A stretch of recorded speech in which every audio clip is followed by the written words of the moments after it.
Hey guys, and welcome back to Pokemon X for another installment of the Local Sidequest. I know you, Helldragon, have been having a bit of an issue with how the sidequest is paced, and I gotta apologise on this game's behalf for this one, mate, but prepare for the greatest exposition dump of our time. I am already strapped in. You know, I'm ready to go. Bring it on. The ride never ends. That's for sure. So, how do you feel about this Emma character? I don't know. I mean, like, it's kind of strange. I actually do kind of like her to a degree, because she definitely has her own fair share of personality. My biggest concern is, why didn't they take that writing and spread it out to the friends you've been hanging out with for 90% of the game? Because most of them are pretty fucking boring. If you just combined, like, one or two of them together, I think each one would have been a much better character and a lot more relatable. Oh, she's speaking Elvish, apparently. We'll get back to this in a second, but I just wanted to waffle on a bit about the lack of personality in certain characters in X and Y. Nowhere is this more prevalent than the champion, Dianthea, however you pronounce her name. She's really bland and boring, which is amusing for one thing, because she's an actress. You'd think she'd be able to display a lot of emotion. Yeah, that's for sure. I mean, she has all this stuff going on. She's this Pokemon champion, you know, she's got Mega Stones, something that a lot of other people don't have. She's an actress full-time, I guess, along with this Pokemon training. You'd think she would be the most grumpy, stressed-out fucking person ever, but no, she's pretty smooth. And that just makes her dull, really. The anime, fortunately, has been helping to restore this kind of bland characterization, and even though she gets a little bit too close to a God of War, if you know what I'm saying, she's a much more confident and strong character, though. Well, you know, I guess whatever the anime can do to help is appreciated, but for me, you know, from what I see directly in this game, she wasn't really worth it, in my opinion. And that's it for this installment of shit on the champion of X and Y. Now back to this. A rather tedious back and forth, where we have to have Emma and her Esper translate what this tourist is saying. And this is not done by having Esper basically translate the tourist text. You basically just get like a speech bubble saying, oh, you hear thoughts in your head, and then it says what the tourist is saying, which is a really roundabout way of doing something. Yeah, this bit right here, this is like biggest example, I think, of my main complaint with this side quest, in that we're pretty much observing shit.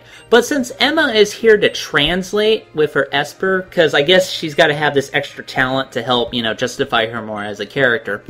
But, you know, having Esper translate like this, and having this back and forth that goes on for a long time, I'm sitting there reading this, and I'm thinking, well, why the fuck don't you just have the tourists speak in English? You've had tourists in other games and stories before, and they just all speak the same language, so you wouldn't have to do roundabout shit like this. It just wastes my time, I think.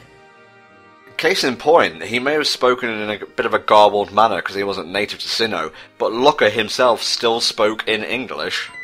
It wouldn't be that too much of a stretch to say that, oh, she's a tourist, you know, her English or whatever isn't perfect, but at least it's there. And again, you know, like you said, it wouldn't be so bad if Esper was translating if it just directly translated this lady's speech from the get-go instead of summarizing it here. You know, I just really think they could have done this part a lot better. This is going to go on for like another minute, so I may as well bring up some trivia that I wanted to address in an earlier part of the Looker side quest. I mentioned, I think it was either in part 1 or part 2, I believe after Pokemon Platinum, they actually fired the I think it was head translator. His name was something beginning with O. I apologise, I probably wouldn't have been able to pronounce it anyway. He wasn't fired for any particular reason, you know, like incompetence, etc., but I think they just wanted to start translating the games, like, internally within the company. The localization process seemed to speed up from, like, Black and White onwards, so, you know, if that's the trade-off, with all due respect to Mr. O, I can kind of live with this, and honestly, I prefer it. Flash forward to Pokemon X and Y, and now we've got Pokemon games having like worldwide releases, which is amazing and a very refreshing change of pace.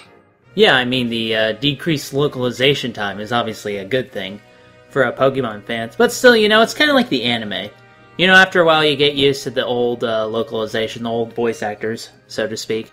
and then they just kind of change them up for the new guard, and it's just not as memorable as the last one, but I guess you have to make do, you know? That's just, them's the breaks.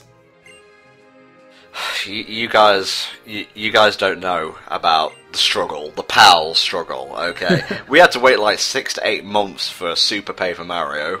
Oh man, I feel bad for you guys when I hear about stuff like that. You know, and Australia apparently takes way fucking long to get some of these games. It must be hell being a gamer down there. They should just give Australia its own classification. They don't need to share with PAL, because PAL is like, well, Europe. It's not just the UK. It's like the UK, France, Germany, Italy, Spain, etc. And, you know, Australians, they're on their little island down there, way across the ocean, so they shouldn't have to put up with that shit. This one's for all you, my Australian homies. Yeah, they got their own little special island where all their rules are different than everyone else, and they can be so cool. They should, like, make a Pokemon game based on Australia, because God knows there's, like, a load of abominations just hither and thither in that place. Not the people, the animals, and the creatures, I hasten to add. Well, I'm glad you did that, because I'm starting to be concerned. But you know, a Pokemon game based on Australia would actually be pretty cool, and it would be like its own little separate island, and you could pretty much put it anywhere in the Pokemon world, and it'd work out. So I would actually really like to see that. Now, the goal for this chapter of the Look Aside quest is to head to Lumio Station and get back the stolen Pokemon from the hoodlums for this lady here. Not the most exciting of chapters, but, you know, it beats going around the city collecting tickets, so there's that. Out of all the bitch quests we've had to endure so far, this one is the most noteworthy bitch quest. Why must you call it a bitch quest? Because that insults me, it insults you. I don't know, it's just, you know, like, it's busy work. And I guess, you know, at least here we're doing some Pokemon battling, so that sort of makes sense.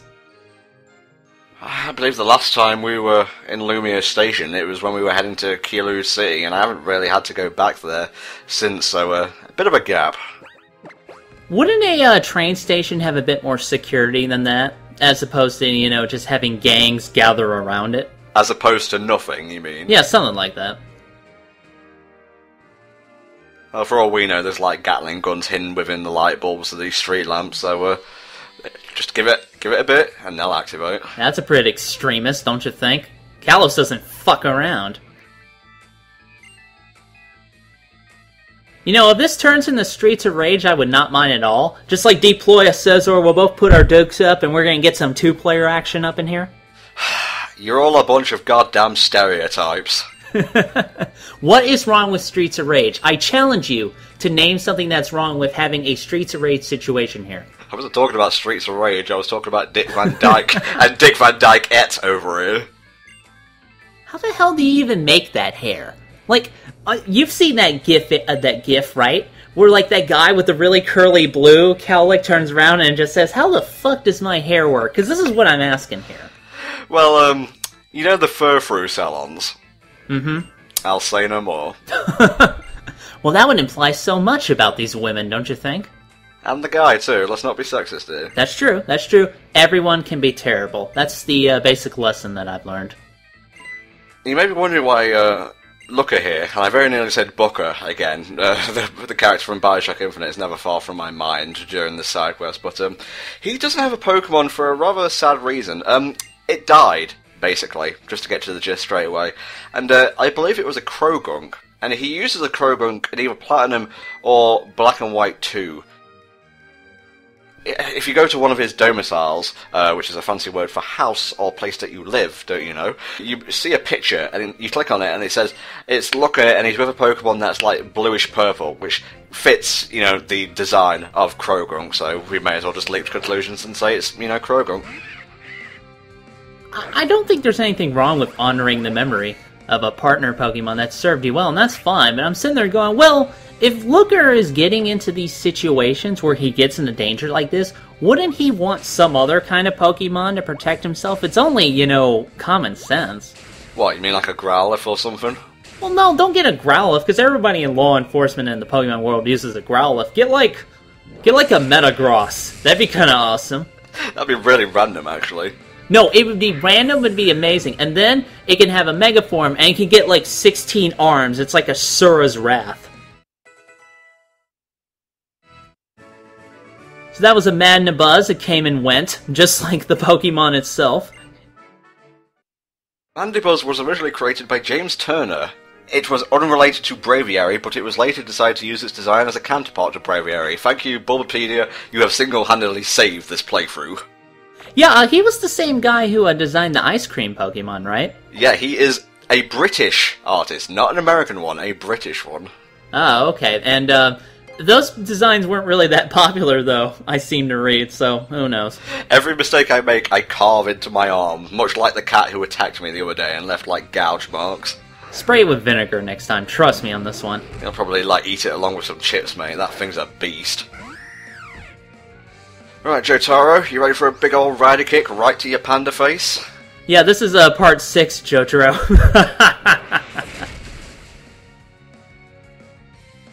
Just wait until we get to that part of the anime and that joke is just gonna click. Was that like a massive spoiler? Because you know I don't read the manga. No, it wasn't. Good. This Pokemon here, I always thought was going to be like an evolution or a form change. You know what I'm saying? We talked about forms in the last part. I'm there, I got that reference. Shut up, you patronising ass. Anyway, back to my original point. I thought it was going to be a fancy evolution of Tauros, but no, it was just like a bull with an afro. Yeah, I don't really get this Pokemon. It really is just a buffalo with an afro on. I mean, where does the afro come into play? Are there other buffalo that have afros that I should know about? I like I've seen a gif where Professor Oak was combing his hair and it like turns into an afro for a brief second. Kind of surprised that Ralts knows how to use Magical Leaf. Well, it is a grass-type move. Grass-type moves are hither and thither throughout the Pokemon move pool universe. I guess because it's a psychic Pokemon and it just uses the leaves around it to attack, why not? Well, you know, Charizard can learn Solar Beam, so make of that what you will. How does that fucking work? Power of Fire, mate. Sure, why not? Evolution, go! You ever just explode sometimes? I mean, that happened to me. I watched a Lunchables commercial recently. It had celebrity endorsement and extreme bike tricks, and you would probably blow up too if you saw that. Wow, I just preemptively vomited. She's got like 2 boomerangs in her head now. First she had 1, but now she has 2. Shame she's not psychic in fighting to take advantage of that. Yeah, let's just hope she doesn't fight the Flash later on. Okay, let's beat this last guy and take the stolen Pokemon back to the person who can't be bothered to just order out for a translator. Like, the first part of this was all talky shit, and now here it's just all fighty shit. Yeah, you know, wibbly wobbly. Pokemon Wokomon.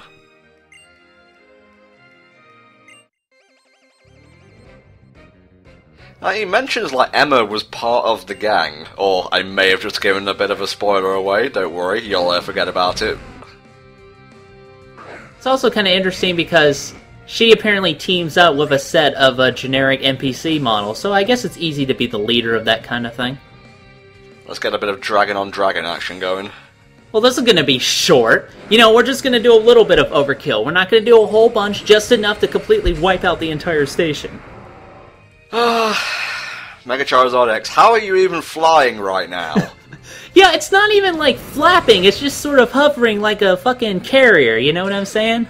Look how proudly Druddigon stands. You know, he's got that, I'm gonna fuck up your shit thing. But no, Charizard and its ilk has to basically wobble in midair. Would those wings even work in real life? I mean, they have so many gaps. You'd think they wouldn't be able to catch the air that well. Cosplay wings.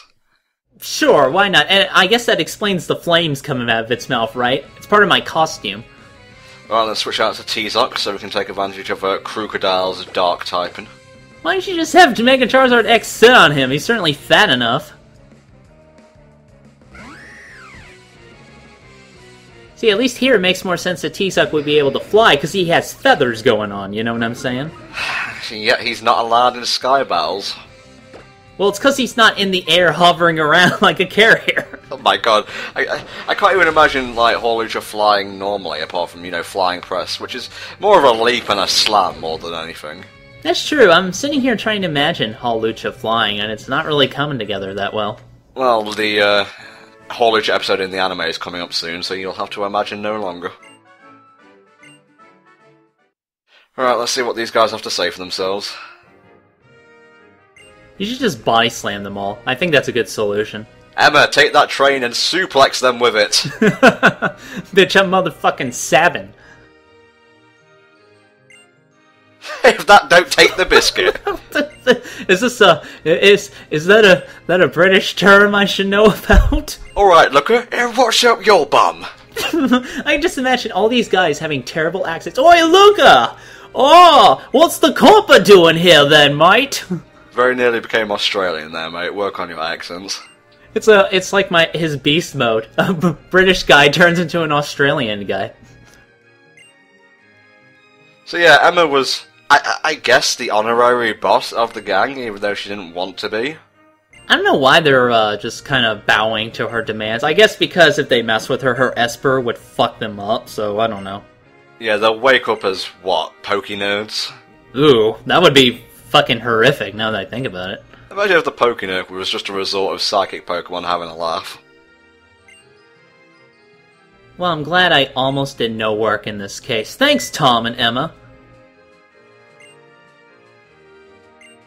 That wasn't 30 seconds, come on. It's like 30 nanoseconds, 30 attoseconds, no, a year. Yeah, you have to kind of mention which kind of second you're using first off. Oh, sad music, alright, let's all be somber. Let's just calm down, man. No, this is Looker's theme easy listening variant. This is the cool jazz remix. Deploying smooth Looker jazz in 3, 2, 1. I just need like a little glass of wine now, just to kind of roll around in my hand. Well, I've got tea, so I'm just going to swirl it around in my cup, and there it goes everywhere. That doesn't count. You can't just use tea as an easy listening drink. This quest is over. Return to base. Abort quest, abort. I just feel like your character is like some guy that just walked in while these people are having this conversation. What's going on? Yeah, if you two are just going to talk amongst yourselves, can I at least go over to the fridge and get like a Fanta or something? No, stand there and listen. I feel sorry for Mimi, personally. Yeah, I'm pretty sure Mimi did most of the work here, because I really can't imagine Emma throwing a punch, unless, you know, it's in that male gangster's, you know, joy department. Foreshadowing. Emma is very strong. Make a note of this. Good. Hopefully it won't be like Kamen Rider O's, where the girl character had super strength and they never fucking explained it. Choring and cheating, my two favourite pastimes. So please let us come round, eh, mate? What the fuck was that accent? He's sort of turning into a jellyfish there, now that I think about it. Just stick to Mound Shroud, that's like the only one you can do, like, proficiently. Did you say you wanted to hear some Mound Shroud? It's been a while since I had to bust out Mound Shroud. We should do a whole part as Mound Shroud and just fuck with everyone. Subscribers going down, down, and we're spent. Yeah, an assistant kind of needs to do some work to justify it. Yeah, an assistant needs to... Oh, what's the word I'm looking for here? Assist? No, I need to lounge. I should be a loungeant. I mean, look at he looks. Pokemon trainers, they train. What does an Emma do? Apparently more than the protagonist. Right? Look, you couldn't have bought her, like, a new set of clothes. That jumper's still got a massive patch on it. Yeah, sure it isn't that expensive. Well, he spent all his money on that fancy tea for that one tourist. And then he turned down the payment from the tourist lady. That's always smart. I mean, look, there's being an honorable, like, detective, and then there's just fucking paying your bills, dude. You can have both. You gotta make ends meet, mate, and your ego ain't gonna put food on the table, alright? That's for sure. There's some good tunes. I mean, we're kind of like making fun of it, but it's good stuff. Oh, back to being sad. Let's all be serious now. Mr. Looker left his sad music on. I guess we can monologue over it.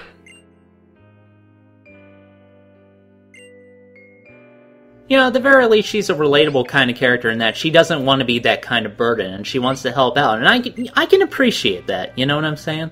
It's something we all go through in life, I think. You know, the Pokemon training, the winding up on the street, the teaming up with a very incompetent detective, that old jazz. Did that happen to you recently? That's all the time we have for this part, so we'll see you next time for the next chapter of the Looker Side Quest. See you then.